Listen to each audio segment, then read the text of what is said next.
Hello بچوں، کیا حال چال؟ سب خیریت؟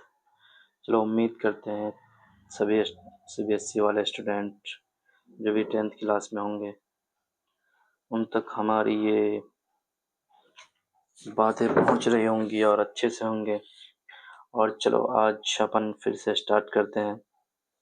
یہ حمد کا دوسرا لیکچر ہے۔ بیسیکلی کچھ چیزیں جو ایکسپلانیشن کے لیے ہیں، یعنی اس کی تشریح کے لیے اس کو بتا دیا جائے گا۔ مشکل الفاظ کے معنی بھی، خوشنما، اچھا دکھائی دینے والا، خوبصورت جسے بولتے ہیں۔ اب پڑھنے کا بھی طریقہ سیکھیں گے اس سے۔ خلات، قیمتی لباس جو کسی بادشاہ یا امیر کی جانب سے کسی کو اعزاز کے طور پر دیا جاتا ہو۔ چشمہ بولتے ہیں سوتا، وہ جگہ جہاں زمین سے پھوٹ کر پانی نکلتا ہے۔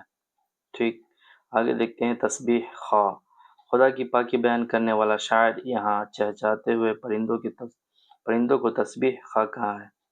پھر میسر ہونا، حاصل ہونا، قدرداں، قدر کرنے والا، کارخانہ، کام کرنے کی جگہ، مراد دنیا، رائگاہ، بیکار، فضول۔ دیکھو ایک شعر ہے، تعریف اس خدا کی جس نے جہاں بنایا، کیسی زمیں بنائی، کیسا آسماں بنایا، مٹی سے بیل بوٹے کیا خوش نما اگائے، پہنا کے سبز خلات ان کو جواں بنایا۔ ٹھیک، آگے دیکھتے ہیں بابو لوگ، بچے لوگ۔ چلو،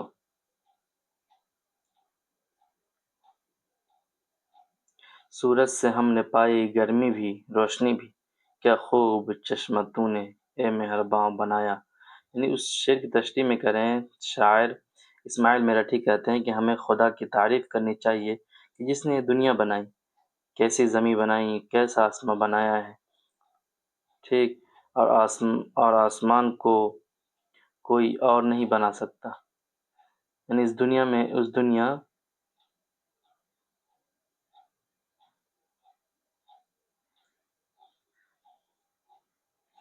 دنیا زمین اور آسمان کو کوئی نہیں بنا سکتا، یہ شاعر کہنا چاہتے ہیں بیسیکلی۔ پھر دیکھتے ہیں، مٹی سے کیسے خوشنما پیڑ پودے اگائے اور انہیں ہرے بھرے پتوں کو مطلب بولتے ہیں سرسبز خلات۔ دیکھو آگے بتاتے ہیں کہ ہرے بھرے پتوں سے اس طرح سجائے کہ وہ جوان نظر آئے، یعنی ایسا لگے کہ مطلب ہریالی، ہرا بھرا میدان ہے پورا۔ اے مہربان خدا نے سورج کو ایسا چشمہ بنا دیا جس سے دنیا والوں کو گرمی بھی ملتی ہے اور روشنی بھی۔ اے خدا تیری جتنی بھی تعریف کی جائے کم ہے۔ یہ ساری چیز شاعر ایک شعر میں کہنا چاہتے ہیں اللہ رب العزت کے بارے میں۔ یہ دیکھتے ہیں دوسرا شعر ہے، اس کا ایکسپلانیشن دیکھیں گے۔ یہ پیاری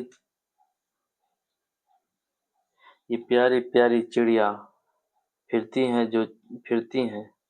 جو چہکتی۔ یہ پیاری پیاری چڑیا پھرتی ہیں جو چہکتی، یعنی جو چہکتی پھرتی ہیں۔ قدرت نے تیری ان کو تسبیح خواہ بنایا، قدرت نے ایسا بنا دیا کہ اس کا چہکنا ہی تسبیح خواہ ہے، یعنی قدرت کی پاکی بیان کر رہا ہے۔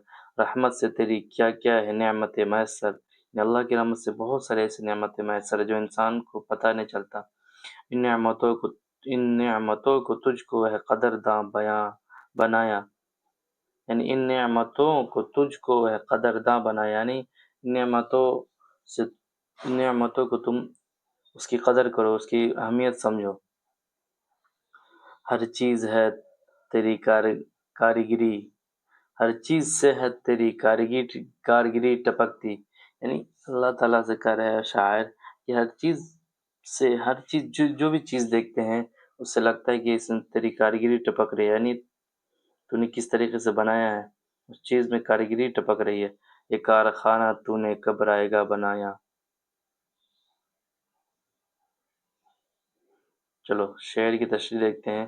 اسماعیل میرٹھی بیسیکلی کہتے ہیں کہ اے خدا تو نے کیسے پیارے پیارے پرندے یعنی چڑیا بنائے، جب وہ چہکتے ہیں تو لگتا ہے سبھی تیرے گن گاتے ہیں، یعنی تسبیح خواہ ہیں۔ پھر آگے دیکھتے ہیں، اے خدا تو نے اپنی رحمت سے کیسی کیسی نعمتیں ہمیں عطا کی ہیں، تو ہی ان نعمتوں کی قدر جانتا ہے۔ اے خدا، تو نے اس جہاں میں، اس کائنات میں جو کچھ بھی بنایا، اس سے تیری قدرت و کاریگری ظاہر ہوتی ہے۔ شاعر نے اس مصرے میں دنیا کو ایک کارخانہ قرار دیا ہے، دنیا کو ایک کارخانہ قرار دیا اور پھر کہا کہ اس کارخانے میں کوئی چیز بیکار یا فضول نہیں، ہر شے کارآمد مفید ہے، اللہ تعالیٰ نے بنایا۔ نظم کا مرکزی خیال دیکھ لیجئے، بیسیکلی آپ لوگوں کو لکھا بھی دیا گیا تھا لیکن یہاں بھی دیکھ لیجیے، خدا نے اس دنیا میں انسان کے لیے طرح طرح کی چیزیں بنائی، یعنی basically different types of things اللہ تعالیٰ نے کریٹ کیا انسانوں کے لیے، اور بہت سی نعمتیں عطا کی۔ انسان کو ان کی قدر کرنی چاہیے، اپنے رب کا شکر ادا کرنا چاہیے۔ تو بچوں بیسیکلی آج کا یہ اپنا تشریح والا پورشن کمپلیٹ ہو گیا، تب تک کے لیے اوکے بھائی، اللہ حافظ۔